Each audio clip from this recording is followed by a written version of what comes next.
அஸ்ஸலாமு அலைக்கும் வரஹ்மத்துல்லாஹி வபரகாத்துஹு. பிறன்புக்கும் பெருமதிப்புக்கும் உரிய அல்லாஹ்வின் நல்லடியார்களே, அருமை சகோதரர்களே, சகோதரிகளே, குழந்தை கிடைத்ததற்கு பின்னால் பெரிதிலும் கவனிக்கப்படக்கூடிய, பேசப்படக்கூடிய விடயங்களில் முக்கியமான ஒரு இடத்தை வகிப்பதுதான் அகீகா. உண்மையில் அகீகா என்கின்ற அந்த தலைப்பானது பெற்றார்களுக்கும் உற்றோர்களுக்கும் அதே நேரத்தில் நண்பர்களுக்கும் அனைவருக்குமாக குழந்தை பாக்கியத்தை பெற்றுக்கொண்டவர்கள் ஒரு விருந்தை வழங்குவதற்கான ஒரு ஆப்ஷனாகவும் அது இன்று இருந்து கொண்டிருக்கிறது. ஆனால் கட்டாயமாக அகீகா விடயத்தில் செய்யப்பட வேண்டியது என்ன, அதை விருந்தாக வழங்குவது எப்படி என்பது சம்பந்தமாகத்தான் இந்த சந்திப்பினூடாக உங்களுக்கு சில பல விடயங்களை தெளிவுபடுத்தலாம் என்று இருக்கின்றேன். அகீகா என்கின்ற வார்த்தையினுடைய நேரடி பொருள் என்ன என்று பார்த்தால், பலியிடுதல் அல்லது இரத்தத்தை ஓட்டுதல் என்கின்ற அர்த்தங்களை அது கொடுக்கக்கூடியதாக இருக்கிறது. அக்க என்கின்ற அந்த வார்த்தை நோவினை என்கின்ற ஒரு அர்த்தமும் இருக்கிறது. அந்த நோவினையை, அந்த இடரை நீக்குவது என்கின்ற ஒரு அர்த்தத்தை கொடுக்கக்கூடியதாகவும் இந்த அகீகா இருந்து கொண்டிருக்கிறது.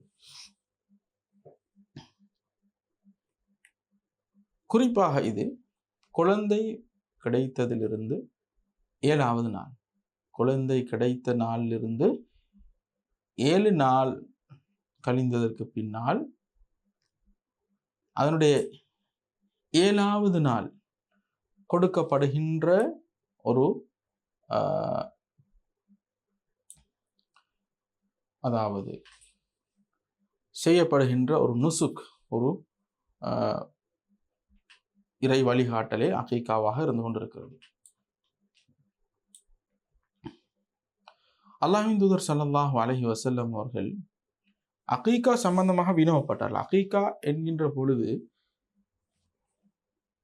அது ஆரம்ப காலத்திலும் இருந்து வந்திருக்கிறது. விருந்து படைக்கக்கூடிய, விருந்தளிக்கக்கூடிய சந்தர்ப்பங்கள், விருந்து அளிக்கப்பட்ட சந்தர்ப்பங்கள் என்று எடுத்துக்கொண்டால் ஜாஹிலியா காலத்திலும் அதற்கு ஒரு பட்டியல் இருந்திருக்கிறது. அந்த பட்டியலில் இடம்பெற்ற பல வகையான விருந்துகளை நபி ஸல்லல்லாஹு அலைஹி வஸல்லம் அவர்கள் அதை தவிர்த்தார்கள், தடுத்தார்கள். இன்னும் சிலதை அதை ஹயாத்தாக்கினார்கள், அதை அவ்வாறே வைத்தார்கள். அதில் ஒன்றுதான் அகீகா. அதிலும் வலியுறுத்தப்பட்ட ஒரு அழகான ஒரு கடமை என்றே, ஒரு பொறுப்பு என்றே இதை கூறலாம். அகீகா என்ற வார்த்தை அல்லது அகீகா சம்பந்தமாக நபி ஸல்லல்லாஹு அலைஹி வஸல்லம் அவர்கள் வினவப்படுகிறார்கள். அந்த நேரத்தில் நபி அவர்கள் கூறினார்கள், லா யுஹிப்புல்லாஹுல் உகூக். அகீகாவுடைய பதத்தை பயன்படுத்தி நோவினை என்பதை அல்லாஹு தஆலா விரும்ப மாட்டான். இதற்காக வேண்டி சொல்லப்படுகின்ற இந்த அகீகா என்று பரவலாக என்று பேசப்பட்டாலும், இந்த வார்த்தை சம்பந்தமாக நபி அவருடைய சொற்பிரயோகம் என்னது? அகீகா அனுமதிக்கப்பட்டதுதான் என்றாலும் அதனுடைய அந்த பதப்பிரயோகம் அல்லாஹு தஆலா நோவினையை விரும்புவது கிடையாது. சூசகமாக நபி அவர்கள் சொல்ல வருகின்ற செய்தி என்னவென்றால், எதையும் யாரையும் எப்பொழுதும் நாம் நோவிக்க கூடாது என்கின்ற விடயத்தை தான்.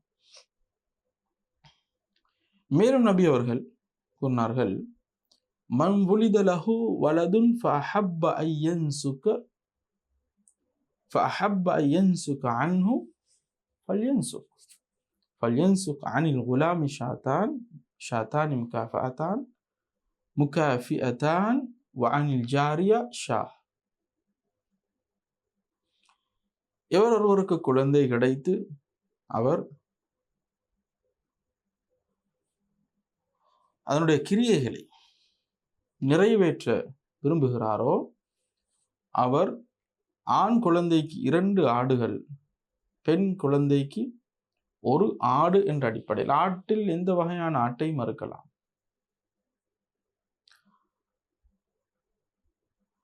ஆஹ் 6 மாதம் முதற்கொண்டு ஆடுகள் அறுக்கப்படுகின்றன. எந்த ஒரு ஆட்டையும் அறுக்கலாம்.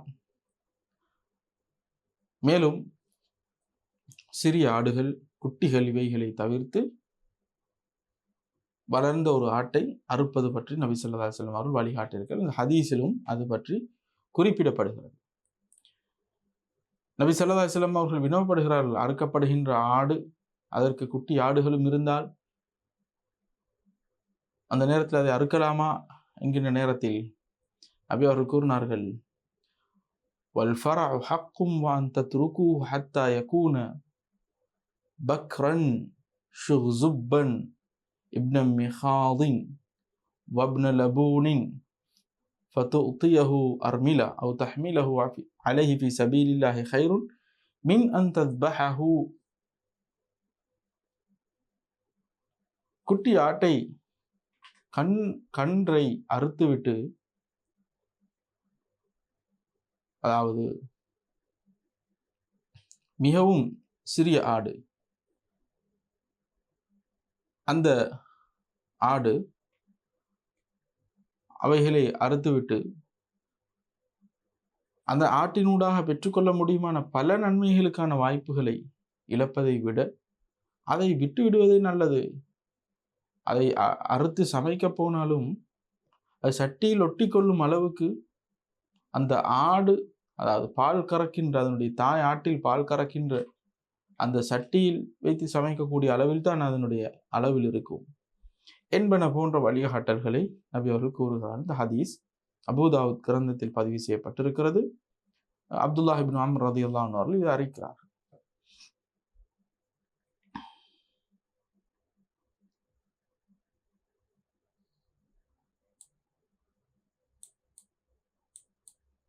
அதே நேரத்தில் நபி ஸல்லல்லாஹு அலைஹி வஸல்லம் கூறினார்கள், குல்லு குலாமின் முர்தஹனுன் பிஅகீகதிஹி. ஒவ்வொரு குழந்தைகளும் அந்த குழந்தைக்காக அறுக்கப்படுகின்ற அதனுடைய அகீகாவோடு பிணைக்கப்பட்டிருக்கிறது. துஸ்பஹு அன்ஹு யௌமஸ் சாபிஅ.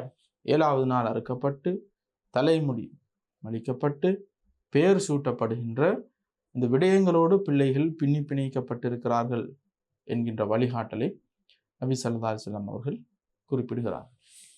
எனவே அகீகாவினுடைய விடயத்தில் எடுத்துக்கொண்டால் அது நபி அவர்கள் கொடுத்திருக்கிறார்கள் என்பது தெள்ள தெளிவாகிறது. தன்னுடைய பேரர் பிள்ளைகளான ஹசன் ஹுசைன் ரலியல்லாஹு அன்ஹுமா அவர்களுக்கு கொம்பு வந்த 2 ஆடுகளை வழங்கினார்கள் என்று ஹதீஸில் கூறுகின்றன. அதுவும் நபி அவர்கள் தந்தையாக அல்ல, பாட்டனாக, தாத்தாவாக இருந்து கொண்டு வழங்கினார். இதனுடைய விவகாரம் 2 அடிப்படையில் இருந்து நோக்கப்படுகிறது. ஒன்று, அந்தந்த குடும்பங்களோடு பிணைந்த ஒரு சம்பிரதாயமாகவும் அதற்கு பின்னணியாக அமைகின்ற மார்க்க வழிகாட்டல்கள் அடிப்படையில். இதில் அகீகா என்கின்ற நேரத்தில் இரத்தத்தை, அதாவது அந்த ஒரு ஆட்டை, 2 ஆட்டை, ஆண் குழந்தை என்றால் 2 ஆடுகள், பெண் குழந்தை என்றால் 1 ஆடு என்ற அடிப்படையில் அறுத்து பலியிடுவதுதான் அந்த இடத்தில் செல்வாக்கு செலுத்துமே ஒழிய, அதோடு உணவாக சமைத்து கொடுப்பதா, அதை யார் வழங்குவது, அதை எப்போது வழங்குவது, அதை சமைத்தால் எங்களுக்கு அதை உண்ணலாமா, இப்படி பல அதனோடு இணைந்த கேள்விகள் இருந்து கொண்டிருக்கின்றன. அந்த கேள்விகளுக்கு போதிய அளவிலான ஒரு தெளிவு எங்களுக்கு தேவைப்படுகிறது. ஆனால் நாங்கள் நினைக்கின்ற அளவை போன்று அந்த ஆட்டை அறுத்து அதனுடைய எலும்புகளை நாங்கள் சிதைக்கக்கூடாது, அதை நாங்கள் இத்தனை பங்கு தான் எங்களுக்கு எடுக்கலாம், அதில் இத்தனை பங்கை நாங்கள் எளியவர்களுக்கு தர்மம் கொடுக்க வேண்டும் என்கின்ற பல விவகாரங்கள் உண்மையில் நெருக்கடியான ஒரு நிலைமையை ஏற்படுத்தக்கூடியதாகவும் மாறியிருக்கிறது.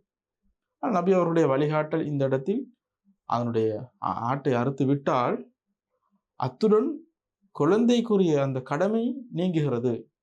அதை நீங்கள் எப்படி சமைக்கப் போகிறீர்கள், அல்லது மாமிசமாக நீங்கள் வழங்கப் போகிறீர்களா, அது நீங்களே வைத்து தனியை சாப்பிட போறீங்களா, இது உங்களுடைய நிலைப்பாட்டை பொறுத்து மிகவும் அழகான முடிவை உங்களால் எடுக்க முடியும். ஆடு அறுக்கப்படுவது எப்பொழுதுன்னு நாங்கள் பார்த்தோம். எத்தனை ஆடுகள் அறுக்கப்பட வேண்டும் என்பதை பார்த்தோம். அதே நேரத்தில் அந்த ஆட்டிறைச்சி நாம் சாப்பிடலாமா, அக்கீகாவை அதாவது கொடுக்கக்கூடிய ஆட்டை அறுக்கப்பட்ட ஆடுகளாக வாங்கலாமா என்று பல கேள்விகள் இருந்தாலும் மேலோட்டமாக அவைகளுக்கு ஒரு வழிகாட்டை நான் சொல்லுகின்றேன். எத்தனை ஆடுகள் அறுக்க வேண்டும் என்கின்ற நேரத்தில் ஆண் குழந்தைகளுக்கு 2 ஆடுகள், 2 ஆடுகள், பெண் குழந்தைகளுக்கு 1 ஆடு. அவர்களுடைய எண்ணிக்கை கூடும் பொழுது அதற்கு ஏற்ப அதனுடைய எண்ணிக்கை கூடும். எந்த அளவுக்கு அறிஞர்கள் கூறுகிறார்கள், ஒரு ஆட்டை தான் ஆண் குழந்தைக்கு கொடுப்பதற்கு வசதி இருந்தால் கொடுக்க முடியும். எந்த அளவுக்கு அறிஞர்கள் கூறுகிறார்கள் என்றால், மாடு, ஒட்டகம் இவைகளிலும் குர்பானி அக்கீகாவை நிறைவேற்றலாம். அதில் பேணப்பட வேண்டிய ஒழுக்கங்கள் என்ன என்று பார்த்தால், அவைகள் நோய் இல்லாத, நோயினால் மெலிந்து போன ஒரு ஆடு மாடு ஒட்டகங்கள் இல்லாத, அவயவங்கள் துண்டிக்கப்பட்ட நிலைமையில் இல்லாத,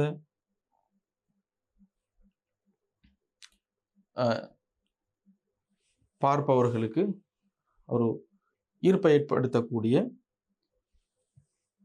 கொழுத்த நல்ல தகுதியான ஆடுகளை, மாடுகளை, ஒட்டகங்களை, அதனுடைய கொம்புகள் உடைந்தில்லாத, அதனுடைய பற்கள், இவ்வாறு ஒவ்வொன்றும் ஒரு பரிபூர்ணத்துவத்தை காட்டக்கூடியதாக இருக்க வேண்டும். அதை ஓரங்கட்டிவிட்ட நிலைமையில் உள்ள ஆடு மாடு ஒட்டகங்கள் அல்ல என்பதைத்தான் இது கூறக்கூடியதாக இருக்கிறது. எனவே இந்த விடயத்தில் நாங்கள் தெளிவாக இருக்க வேண்டும். அதே நேரத்தில் அறுத்துவிட்ட ஆடுகளை, ஏற்கனவே அறுக்கப்பட்ட ஆடுகளை எங்களால் வாங்கி அவைகளை நாங்கள் குர்பானியாக நிறைவேற்ற முடியாது. மாறாக நாங்கள் அதை உயிரோடு தான் வாங்க வேண்டும் என்பதை புரிந்து கொள்ள வேண்டும். குழந்தை வஃபாத்தாகிவிட்டால் அல்லது வஃபாத்தாகிய குழந்தை, வஃபாத்தா நிலைமையில் குழந்தை கிடைத்தால், இந்த மாதிரியான சந்தர்ப்பங்களில் கண்டிப்பாக நீங்கள் நிறைவேற்றுங்கள் என்று நபி அவர்கள் துரத்தி எங்களுக்கு அதை திணிக்கவில்லை. ஒருவர் தாராளமாக அதில் நடந்து கொள்ளலாம். வழங்குவதற்கான மனோநிலைமையும் வசதியும் அவர்களுக்கு இருந்தால் வழங்கலாம். அது ஒரு தர்மமாக அவர்களுக்கு கை கொடுக்கக்கூடியதாக இருக்கும். அவ்வாறு வழங்காவிட்டால் அல்லது வசதி வாய்ப்புகள் இல்லை என்ற காரணத்தினால் ஒருவர் இதனை வழங்கவில்லை என்றால் அது அந்த நிலைமையில் அவர்களுக்கு குற்றத்தை ஏற்படுத்தாது என்பதை நாங்கள் புரிந்து கொள்ள வேண்டும். அதே நேரத்தில் சிலர் தனக்கு தானே அக்கீகா சிறு பிராயத்தில் கொடுக்கப்படவில்லை என்று சொல்லி அவ்வாறு நினைத்து கொடுக்க எத்தனிக்கிறார்கள். ஆனால் இவ்வாறான வழிகாட்டல்கள் எதுவும் கிடையாது. நபி ஸல்லல்லாஹு அலைஹி வஸல்லம் அவர்களுடைய அது சம்பந்தமான செயற்பாடு அது அவரோடு தனிப்பட்டதாக இருக்கிறதை ஒழிய முழு சமுதாயத்துக்கும் நபி அவர்கள் அதனை கண்டிப்பாக எல்லோரும் வழங்கித்தான் ஆக வேண்டும் என்று குறிப்பிடவில்லை. எனவே இது அக்கீகா சம்பந்தமான ஒரு சிறு விளக்கம். இதில் நாங்கள் அழகாகவும் தாராளமாகவும் நடந்து கொள்ள வேண்டும். எனவே தொடர்ந்து வரக்கூடிய பாடத்தில் இன்ஷா அல்லாஹ் குழந்தை விவகாரத்தில் குழந்தையினுடைய தலைமுடி மடித்தல், அதே போன்று தலைமுடியினுடைய நிறையின் அளவுக்கு தர்மம் கொடுத்தல், அதே போன்று ஹத்னா செய்தல் சம்பந்தமான விடயங்களை பார்ப்போம்.